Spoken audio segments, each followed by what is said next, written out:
Hey guys, in these next few videos we're going to focus on how to name amines. So you might recall from prior videos that amines can exist as several different degree states. You can have primary, secondary, tertiary, and even quaternary amines. And unlike other functional groups where you pretty much always have the same naming system for all of the molecules in that functional group, amines are different because the type of name that you assign is going to depend on the degree of the amine. So before we can even talk about IUPAC names, let's refresh on what the different degree systems for amines are.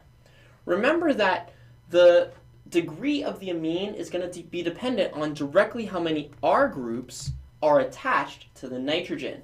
So in this case, this first amine that we're looking at would be a primary amine because it is attached to only one R group.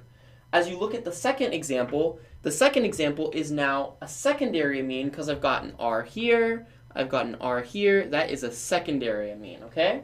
So then we go up to tertiary. Tertiary amines, as you guys remember, they don't have any hydrogens because it's just all R groups. And then finally we have quaternary amines. Now a quaternary amine, by definition, is always going to have a positive charge. Why? Because that nitrogen does not like to have 4 bonds. This is going to have a formal charge. And we're not going to focus on these for this lesson since it's in an ionized state. We're only going to focus on the neutral versions of nitrogen, okay? So let's go ahead and talk about the simplest type of amine, which is a primary amine. So the way to name primary amines is pretty straightforward. What we're going to do is we're going to add the suffix amine to the name of the alkyl substituent. So we'd look at the alkyl group, and like we did for other functional groups, we'd say this is a modifier. So we'd change the E in the alkane for amine at the end. Other than that, it's like naming a regular alkane. So we could look at this first version here, this first molecule, and we could say, okay, how do we name that R group just as the R group itself, and then we just have to add amine towards the end. So let's just go ahead and do this one together. What we're going to notice is that the longest chain is 3 carbons. Okay.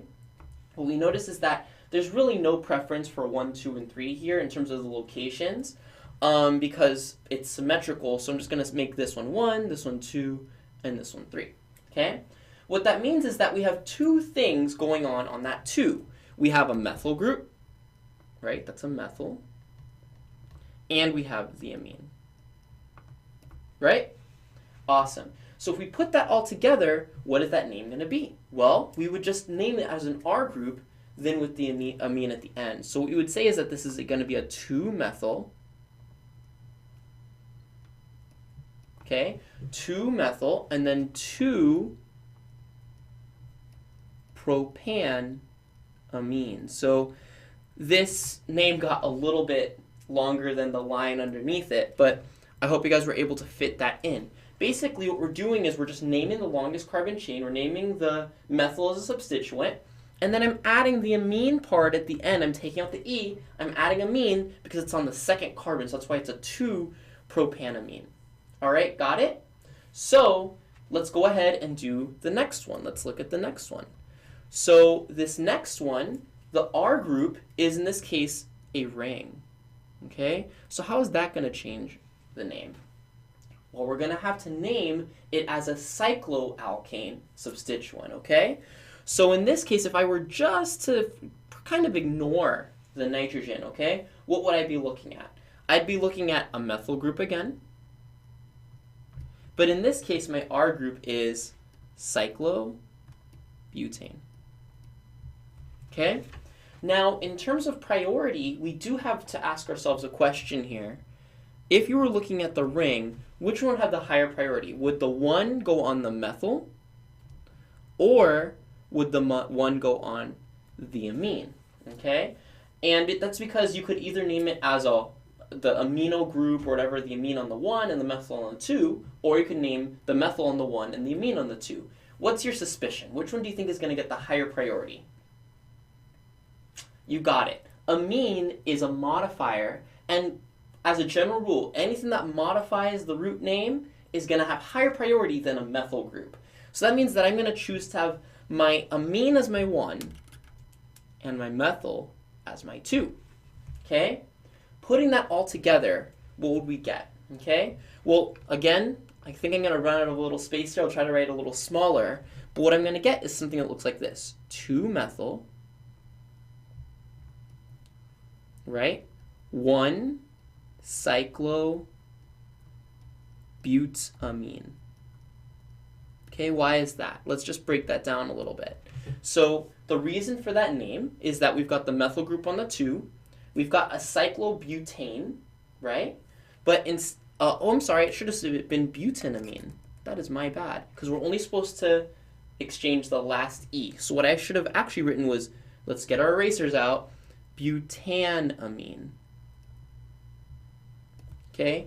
1-cyclobutanamine, because I'm taking out the last E and I'm replacing it with amine. And why is there a 1 there? Because I'm giving priority to the amino group. Okay? Awesome, guys. So then we've got one last example. You guys might remember this molecule from our aromatics chapter. What do you guys think the name of this one is? All right, so this one doesn't get an IUPAC name because it is one of the common names for benzene that you guys are supposed to be familiar with already. So I'll just go ahead and write it down. The name for this one is going to be aniline, okay? So aniline is also a primary amine, guys, but it's one that we're going to prefer to use the common name for because it's benzene. And we know that benzene molecules are some of the oldest ones in organic chemistry, so we always tend to go with those common names. All right? So guys, I hope that made sense how to name primary amines. Now let's go ahead and flip the page and talk about secondary and tertiary amines.